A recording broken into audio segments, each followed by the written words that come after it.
Bismillahirrahmanirrahim. Chairman Senate Syed Yusuf Raza Gilani, National Assemblies Sardar Ayaz Sadiq, Prime Minister of Pakistan Mehbooba Shahbaz Sharif, members of the Parliament, distinguished guests, ladies and gentlemen, Assalamu alaikum. As we embark upon the first parliamentary year, let me extend my heartfelt congratulations to all honourable members of the Parliament on the election to this august House.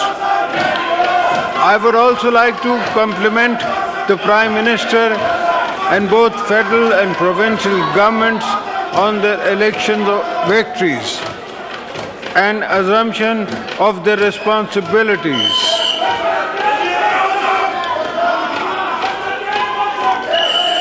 Let me also take this opportunity to express my sincerest gratitude to all parliamentarians and provincial assembly members for their trust and confidence in electing me for a second time as the President of Islamic Republic of Pakistan.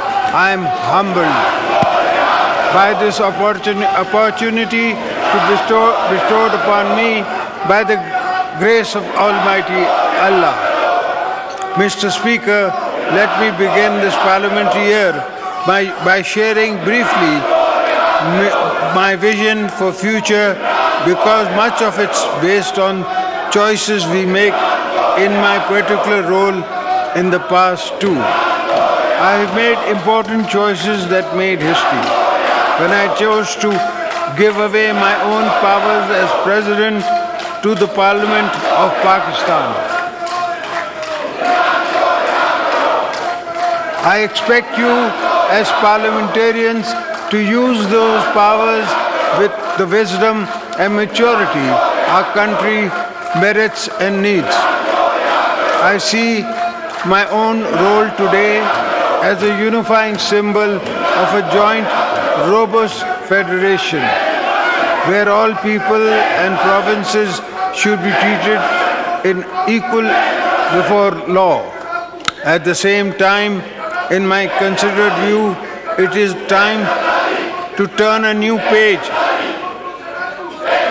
If we see today as a new beginning, which it is, that we can build on our strength by investing in our people, by focusing on public needs, by harnessing our relation of our resources to create pathways to inclusive growth.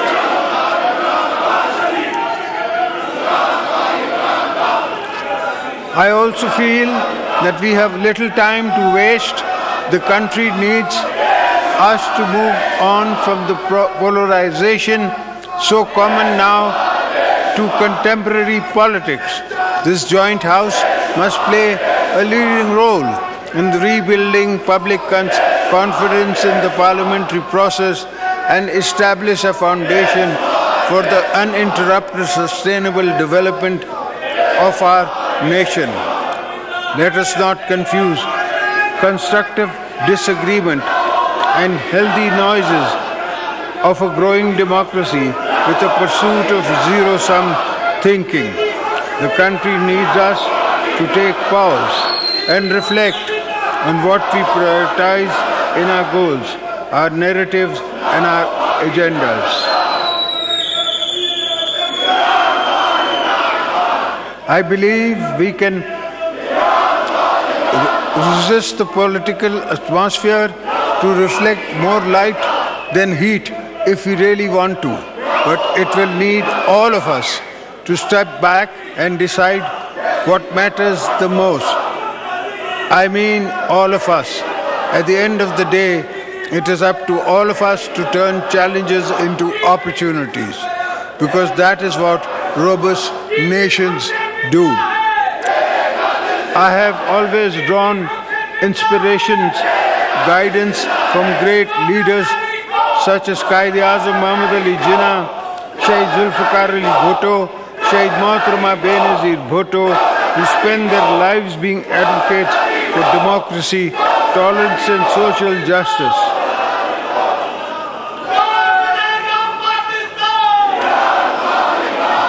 I firmly believe that by embracing the vision of these leaders, we can effectively tackle our challenges and foster an atmosphere of mutual respect and political reconciliation. The challenges we face are not impossible to overcome. They just require a fundamental of meaningful dialogues, parliamentary consensus, and a timeline implementation of rigorous reforms aimed at addressing underlying issues, both old and new, confronting us. I strongly believe that in order to align our country with the 21st century, it is imperative that we move forward on reforms to promote good governance for the provision of optimal social entitlement to our citizens.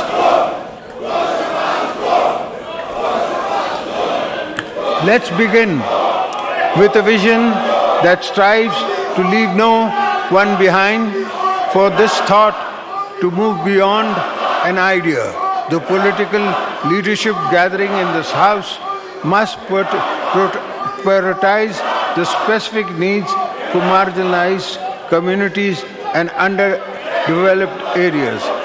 By focusing on the needs of these regions, we can bridge the gap between them and the more developed areas of the country, moving the needle towards an inclusive growth model that emphasizes equality of opportunities.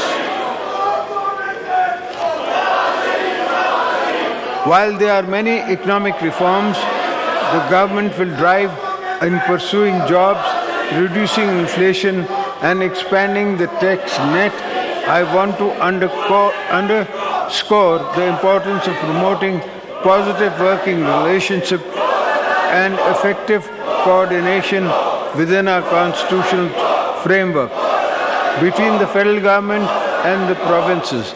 This is an absolute essential for promoting an inclusive national development agenda, ruling out policies that execute tangible actions on the ground. I firmly believe that by driving seamless collaborations as fostering institutional coordination with intentions and regularity, we can harness full potentials of our federal system to deliver positive change for benefit for people of Pakistan.